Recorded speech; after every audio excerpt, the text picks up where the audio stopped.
میرے نبی پاک علیہ السلام نے فرمایا قبر میں رہنے والا مردہ اس طرح ہوتا ہے جس طرح دریا میں ڈوبنے والا کچھ جس طرح دریا میں ڈوبنے والا کشتی اور سہارے کا انتظار کرتا ہے، قبر میں لیٹا ہوا دعاؤں کا انتظار کرتا ہے۔ وہ وہاں لیٹا انتظار کرتا ہے کہ میرا بھائی میرے لیے دعا کرے، وہ انتظار کرتا ہے کہ میرا بیٹا میرے لیے دعا کرے، وہ انتظار کرتا ہے کہ میری بیٹی میرے لیے دعا کرے۔ دعا وہ قیمتی تحفہ ہے جس وقت قبروں میں جانے والے بھی انتظار کر رہے ہیں۔ کوئی دعا کرے، کوئی دوست دعا کر دے، کوئی دعا کر دے، قبروں میں لیٹے انتظار کر رہے ہیں۔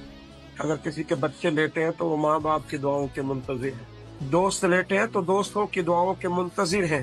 اور میرے نبی کریم علیہ السلام نے فرمایا جب تم دعا کرتے ہو اس طرح دریا میں ڈوبنے والے کے ہاتھ سہارا آئے تو اسے خوشی ہوتی ہے، قبر والے کے پاس دعا پہنچتی ہے تو اسے خوشی ہوتی ہے، ان کے لیے دعائیں کریں۔